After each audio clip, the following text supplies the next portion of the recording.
함께 기도하겠습니다. 하나님 아버지 감사합니다.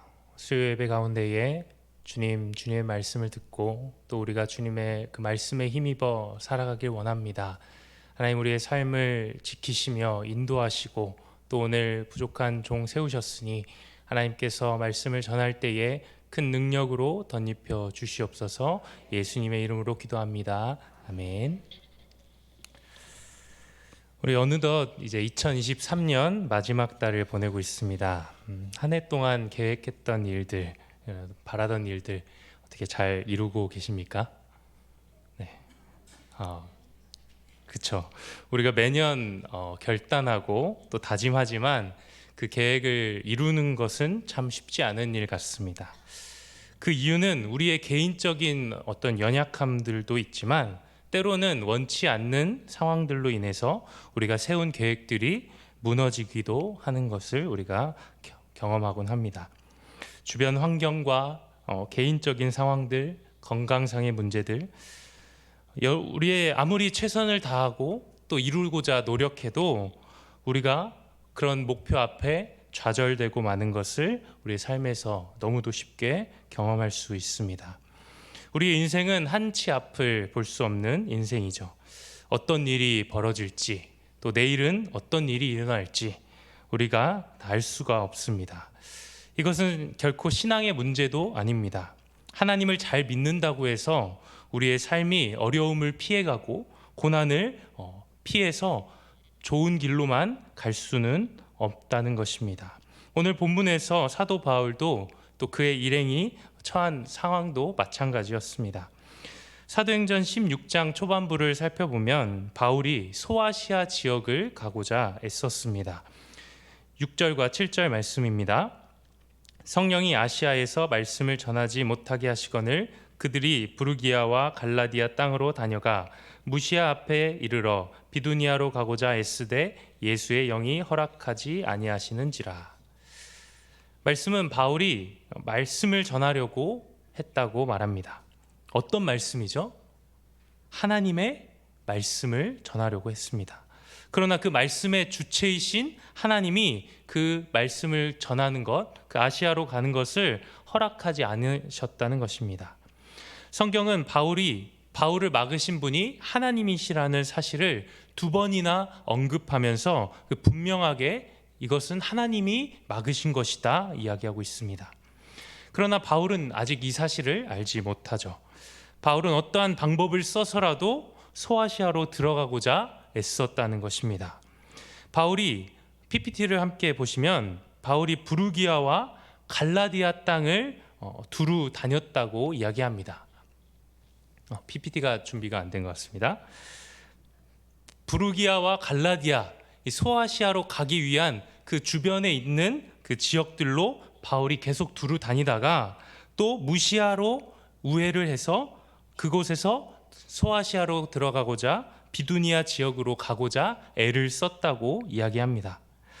바울은 할 수 있는 모든 방법을 통틀어서 자신이 모든 방법을 동원해서 소아시아로 가고자 했다는 것입니다. 그럼에도 하나님께서는 바울을 막으셨습니다. 하나님께서는 바울이 소아시아가 아니라 마게도냐 지역, 즉 유럽 지역으로 가기를 원하셨습니다. 바울이 이 사실을 깨닫는 순간이 언제였을까요? 드로아에서 환상을 보고 난 후에 하나님께서 이들을 마게도냐로 부르셨다는 사실을 인정했습니다. 이 사실이 매우 중요합니다. 만약 바울이 이러한 확신 없이 그저 소아시아 지역이 막혔기 때문에 그에 대한 차선책으로 마게도냐 지역으로 이동했다고 생각을 해봅시다. 마게도냐 지역으로 가면서도 바울의 가슴 한켠에는 어떤 마음이 남아 있었을까요? 진짜 이 길이 맞을까? 정말 하나님께서 나를 이곳으로 부르신 게 맞을까? 게다가 바울이 사역을 하면서 어려움을 당할 때에 바울의 마음엔 어떤 마음이 들었을까요? 하나님이 정말 원하셨던 곳이 이곳이 아니었나? 그때 그냥 소아시아로 어떻게든 들어갔어야 했나? 바울은 자신을 마게도냐 지역으로 부르신 것이 하나님이라는 사실을 인정했습니다. 그에 대한 하나님에 대한 믿음이 있었기 때문에 바울은 확신을 가지고 마게도냐 지역으로 나아갈 수 있었습니다. 그가 마주하게 되는 고난과 역경의 상황 앞에서도 그는 하나님께서 자신을 부르셨다는 사실을 인정할 수 있었던 것입니다. 그렇게 바울과 일행은 마게도냐 지역의 첫 성인 빌립보에 들어가게 됩니다. 그곳에서 자색 옷감 장사 루디아, 그가 예수 그리스도를 영접하는 일을 경험하게 되죠.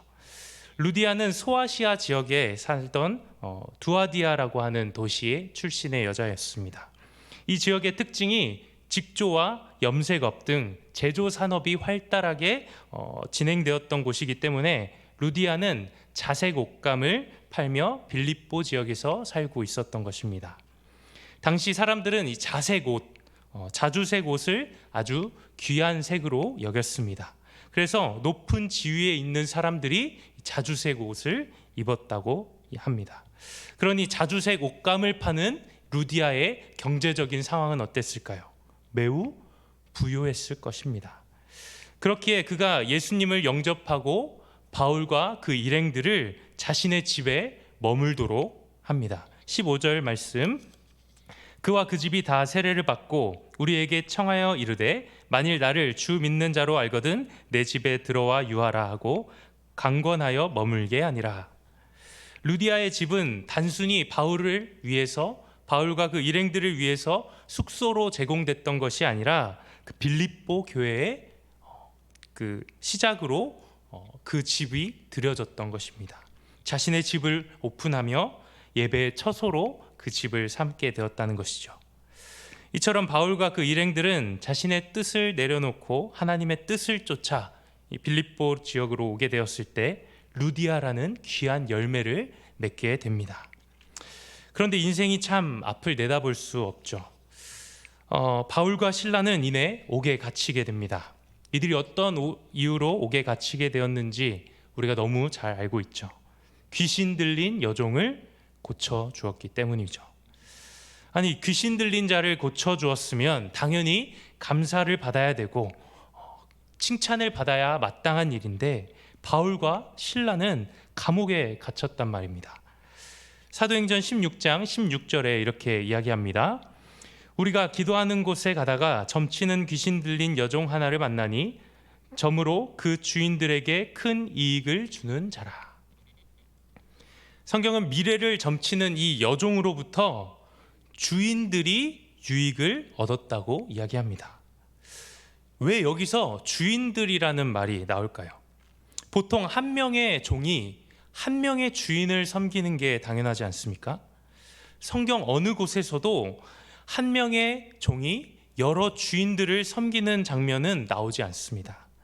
한 여종이 여러 주인들을 두고 있다는 이 사실이 매우 특이하다는 거죠. 그렇다면 도대체 왜 이 여종은 여러 주인들을 두어야만 했을까요? 그것은 아마도 그녀가 특별했고 또 특이했기 때문입니다. 그녀가 무엇에 특별했을까요? 돈 버는 일에 특별했습니다. 16절 말씀을 다시 한번 보면 분명 주인들이 이 여종으로부터 큰 이익을 얻었다고 이야기합니다. 그렇다면 만약에 그 큰 이익을 여러 주인들이 얻는 것이 아니라 한 명의 주인이 고스란히 그 이익을 다 받게 된다고 한번 생각해 보십시오. 아마도 주변에서 난리가 났을 겁니다. 시기와 질투는 물론이고 목숨의 위협까지 아마 받았을 것입니다. 결국 주변에서 이 모든 이익을 한 명이 독차지하는 것을 극히 극구 말렸을 것입니다. 아마 이러한 이유 때문에 여러 사람들이 이 여종의 주인이 되기를 자처했을 겁니다. 그렇다면 이 여종은 이렇게 어마어마한 이익을 주인들에게 지금 안겨주고 있는데 반대로 그 돈이 어디서 난 걸까요? 이 여종이 벌어다주는 그 돈의 출처가 어디일까요? 바로 빌립보 사람들이었을 겁니다. 분명 빌립보 지역의 많은 사람들이 이 여종을 찾아가서 자신의 미래를 점쳐달라고 요구했을 겁니다. 그리고 그에 대한 대가로 많은 돈을 지불했을 겁니다. 그렇다면 빌립보 지역 사람들에게 이 귀신 들린 여종은 어떤 존재였을까요? 주인들은 이 여종으로부터 큰 돈을 얻고, 이 주민들은 이 여종으로부터 자신의 미래에 대한 기대와 희망을 샀을 겁니다. 즉 빌립보 도시의 어느 누구도 이 여종이 귀신으로부터 자유하게 되는 이것을 원하지 않았다는 것입니다. 정말 안타까운 상황에 놓여져 있었던 것이죠. 바울도 분명 이 사실을 알았을 것입니다. 왜일까요? 바울이 이 여종을 고쳐준 시기를 한번 잘 살펴보면 18절 말씀에 이같이 여러 나를 하는지라 바울이 심히 괴로워하며 돌이켜 그 귀신에게 이르되 예수 그리스도의 이름으로 내가 내게 명하노니 그에게서 나오라 하니 귀신이 즉시 나오니라. 바울이 언제 이 여종을 고쳐주었습니까? 여러 날이 지난 후에 고쳐주었습니다. 다시 말해서 바울은 여러 날 동안 이 여인을 그저 지나쳐야만 했습니다. 바울이 오가는 데에서 이 귀신 들린 여종이 바울에 대하여 하는 말을 바울은 그저 듣고만 있어야 했고 그 여인을 그저 지나쳐야만 했다는 것입니다. 18절 말씀을 다시 보면은 바울이 돌이켜서 그 귀신에게 이야기했다고 말합니다. 바울이 그 여종을 고쳐줬던 이날 또한 바울은 여종을 지나쳐 갔다는 것입니다. 그런데 이날만큼은 바울이 심히 괴로운 마음에 그 여종에게로 다시 돌이켜서 귀신을 향해서 나갈 것을 명령했다는 것이죠. 그렇다면 왜 바울이 이 여종을 고쳐주기를 이렇게 망설였을까요? 왜 그녀를 한 번에 고쳐주지 않고 괴로워하면서 여러 날들을 지나기까지 그녀를 그냥 지나쳐야만 했을까요? 바울이 빌립보에 온 목적이 무엇이었습니까? 바로 복음을 전하기 위해서였죠. 그렇다면 이 바울이 복음을 전하는 그 대상이 누구입니까? 빌립보 지역 사람들입니다. 복음을 전하기 위해서 이 빌립보 지역 사람들의 마음을 얻어야 되는데 이 여종을 고쳐주는 일은 오히려 빌립보 지역 사람들의 마음의 반감을 사는 일이었다는 것입니다. 이 여인을 고쳐주면 이제 그 누구도 바울의 말을, 바울이 전하는 복음을 듣지 않으려 할 것입니다. 이것이 바울의 마음이었습니다. 우리도 복음을 전할 때, 또 하나님의 말씀을 가지고 살아갈 때에 나름대로의 생각이 있고 전략이 있고 우리의 계획이 있습니다. 그런데 그 복음을 전할 때, 또 하나님의 말씀을 지키고자 할 때에 우리가 때로는 한 영혼을 놓치며 나아갈 때가 너무나도 많다는 것입니다. 하나님께서 바라보시고 하나님께서 원하시고 하나님께서 집중하시는 그 한 영혼 가운데에 우리의 마음을 빼앗길 때가 있다는 것입니다. 그러나 주님의 마음은 빌립보 지역 여러 사람들에 있었던 것이 아닙니다. 빌립보 지역의 다수의 사람들에 있는 것이 아니라 그 한 영혼 가운데에 있었습니다. 바울은 그 괴로움을 참지 못하고 귀신 들린 여종을 고쳐줍니다. 그 결과 사람들이 어떻게 반응하는지 보십시오. 사도행전 16장 22절과 23절입니다. 우리 함께 읽겠습니다. 우리가 일제히 일어나 보아라니 상관들이 옷을 찢어 벗기고 매로 칠하여 많이 친 후에 옥에 가두고 간수에게 명하여 든든히 지키라 하니. 바울이 옥에 갇히게 된 것이죠. 주님의 마음이 있는 곳으로 향하던 바울의 그 종착지가 감옥이었다는 것입니다. 너무나 억울한 상황 아닐까요? 여러분들은 억울한 상황들을 마주할 때 어떻게 반응을 하십니까? 저는 어렸을 때 제 기억으로 그렇게 많이 울지는 않았던 것 같습니다. 거의 유일하게 제 울음 버튼을 누르는 순간이 있습니다. 바로 억울할 때였습니다. 초등학교 한 2, 3학년 정도에 됐을 때 교회에서 이렇게 주일학교를 가면 예배 끝나고 이제 선생님들이 또는 전도사님이 퀴즈를 내지 않습니까? 퀴즈를 내는데 분명 전도사님이 가장 먼저 손을 든 사람을 시키겠다고 이야기했습니다. 가장 먼저 손을 든 사람을 이제 시키겠다 했는데, 그래서 저는 누구보다 빠르게 손을 들었죠. 저요 했는데, 목소리도 막 크게 저요 저요 했는데, 누가 봐도 저보다 늦게 든 친구를 시키는 것입니다. 거기까지는 울지 않았습니다. 근데 그 친구가 정답을 맞히는 순간 눈물이 왈칵 쏟아졌던 경험이 있습니다. 저는 억울하면 눈물을 흘렸습니다.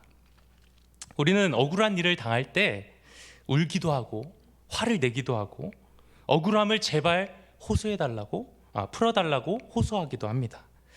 그러나 바울과 실라는 이 억울한 상황 가운데서 어떻게 행동합니까? 25절 말씀 함께 읽겠습니다. 한밤중에 바울과 실라가 기도하고 하나님을 찬송하며 죄수들이 듣더라.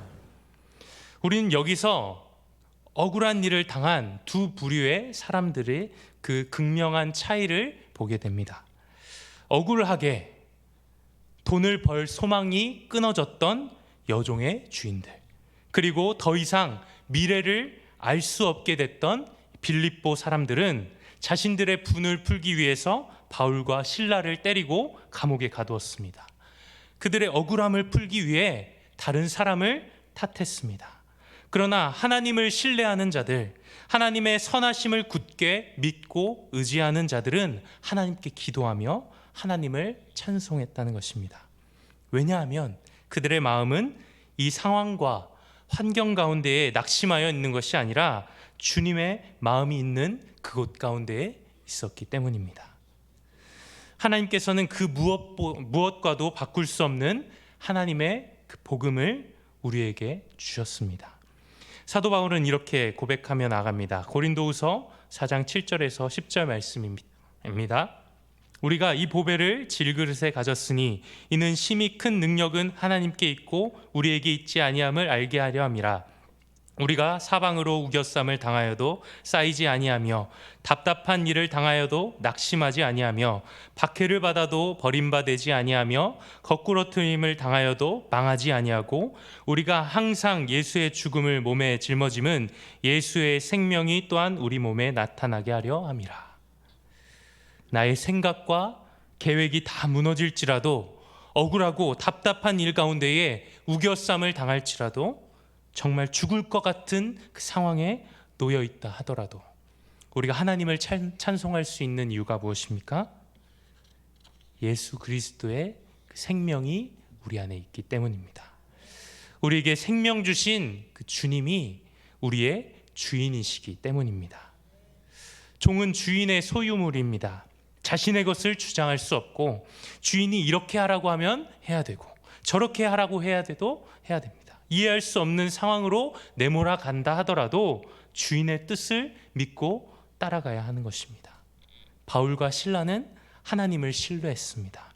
어떠한 상황 가운데서도 주님의 뜻이 이루어지기를 기도했다는 것입니다.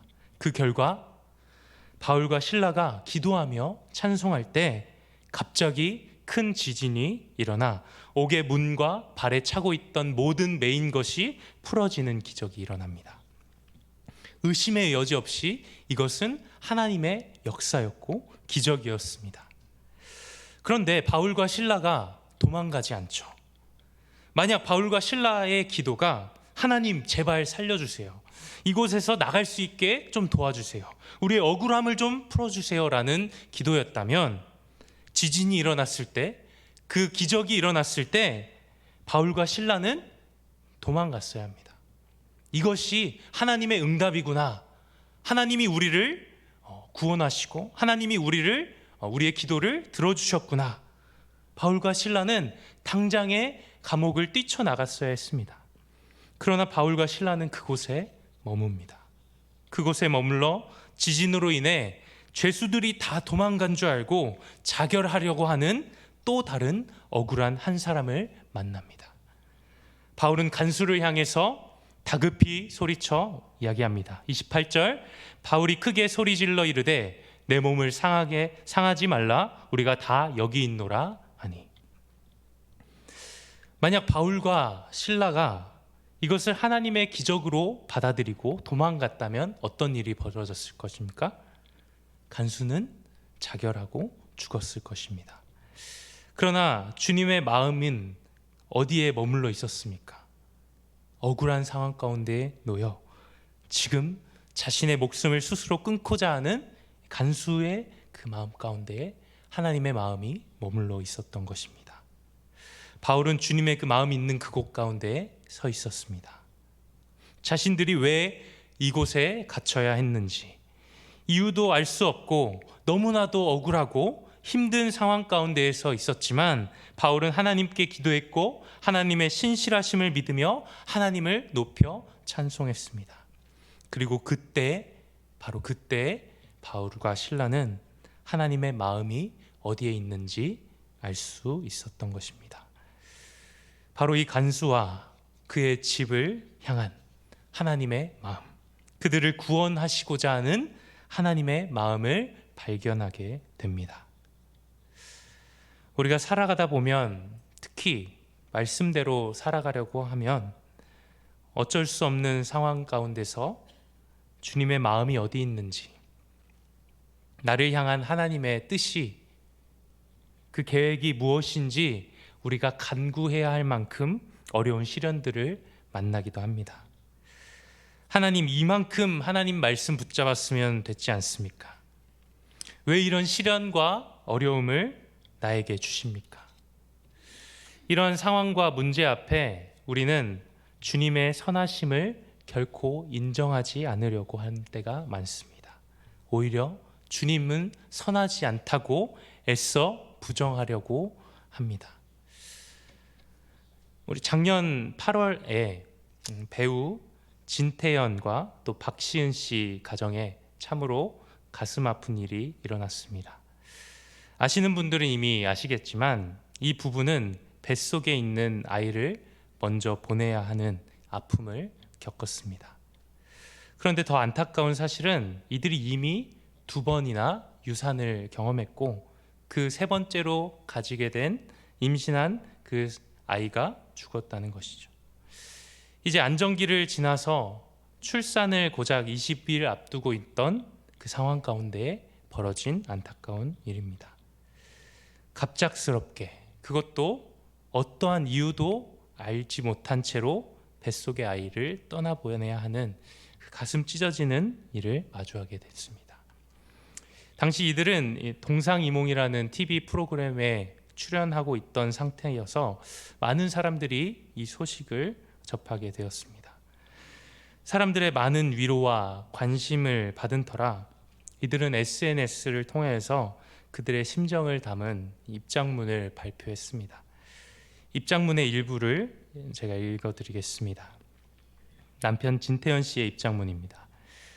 저희에게 찾아온 기적과 같은 시간, 정말 소중하게 간직하고 늘 그랬듯이 잘 이겨내겠습니다. 아이를 기다리는 수술실 앞에서의 다른 아버지들과는 다른 의미로 아내를 기다리는 이 경험할 수 없는 경험은 겸손함뿐만 아니라 제가 살아온 인생을 뼈저리게 반성하는 아주 귀한 경험이었습니다. 생명을 기다리는 아빠들과 생명을 기다렸던 아빠, 지금까지의 시간이 꿈인지 아이를 보내고 나서의 시간이 꿈인지 모르겠지만 모든 게 현실이며 또 잘 받아들여야 이 시간이 건강하게 지나갈 것 같습니다. 나중엔 꼭 우리 태은이 하늘나라에서 아빠랑 같이 살았으면 좋겠습니다. 전 하나님을 믿는 사람입니다. 우리는 잘 회복하겠습니다. 우리 부부, 우리 아내를 위해 기도해 주세요. 아내 박시은 씨의 입장문도 짧게 읽어드리겠습니다. 모든 일에 뜻이 있고 그 뜻을 지금은 알 수 없지만 한치의 오차도 실수도 없으신 완전하신 하나님을 저는 믿습니다. 그리고 저희 부부는 포기하지 않기로 했습니다. 너무나도 또 억울하고 또 이해할 수 없는 눈물만 나오는 상황 가운데서도 이들은 하나님을 의지했습니다. 하나님이 선하시다는 사실을 가슴 깊이 고백했습니다. 성도 여러분, 하나님은 선하십니다. 그것이 비록 우리의 삶에서 보여지지 않는다 하더라도, 감옥에 갇혀 소망이 끊어진다 하더라도, 그곳에서 우리 하나님의 선한 뜻을 우리가 발견할 수 있기를 원합니다. 주님의 마음을 발견할 수 있기를 소망합니다. 바울과 실라는 하나님의 선하심을 하나님의 선하신 그 뜻을 알지 못했고, 인생의 좌절의 순간 가운데 자신의 목숨을 끊으려고 하는 그 간수를 향해서 이렇게 말합니다. 31절 말씀 우리 함께 읽겠습니다. 이르되 주 예수를 믿으라. 그리하면 너와 내 집이 구원을 받으리라 하고. 한치 앞을 알 수 없는 우리의 삶이지만 하나님께서는 우리를 생명의 길로 인도하십니다. 그 무엇으로도 바꿀 수 없고 그 누구도 줄 수 없는 그 생명의 삶, 하나님께서는 우리가 그 생명의 복음을 전하기 원하십니다. 소망이 없는 이 땅 가운데서 유일한 소망이신 예수 그리스도를 믿음으로, 그분만을 의지하며 신뢰함으로 주님의 마음이 있는 그곳 가운데 우리를 거하게 하신다는 것입니다. 말씀을 마치면서 한 가지 성도님들과 이야기를 나누고 또 기도 제목을 나누며 나아가길 소망합니다. 이제 2024년 태국 단기 선교가 얼마 남지 않은 상황 가운데 있습니다. 우리 팀원들이 함께 하나님의 마음이 어디 있는지, 하나님의 마음이 어디를 향하고 있는지 함께 그것을 알아가는 시간 되기 원합니다. 그리고 하나님의 마음이 있는 그곳 가운데에 우리가 머물러서 하나님의 그 생명의 사역 가운데에 우리가 경험하고 그 생명의 사역을 주님의 나라를 확장하는 그 사역 가운데 쓰임받는 우리 모든 팀원들 될 수 있도록 일정과 모든 오가는 발걸음 가운데에 함께 해달라고 함께 기도해 주시는 우리 성도님들 되기를 간절히 소망합니다. 함께 기도하겠습니다. 하나님 아버지 감사합니다. 2023년 한 해 우리의 삶을 돌아보며 주님이 함께 하셨다는 사실을 고백합니다. 혹 우리의 생각과 계획대로 되지 않았다 하더라도, 비록 우리가 이해할 수 없는 일들을 마주했다 하더라도 우리는 하나님의 선하심을 고백하기 소망합니다. 어떠한 상황 가운데서도 주님의 마음을 알아 주님의 마음이 있는 곳에 거하는 우리의 삶이 되게 하여 주시옵소서. 또한 2024년 우리 앞에 많은 변화들이 기다리고 있습니다. 그 안에서도 주님의 뜻을 구하며 선하신 주님을 신뢰하며 살아가는 우리가 되게 하여 주시옵소서. 살아계신 예수님의 이름으로 기도합니다. 아멘.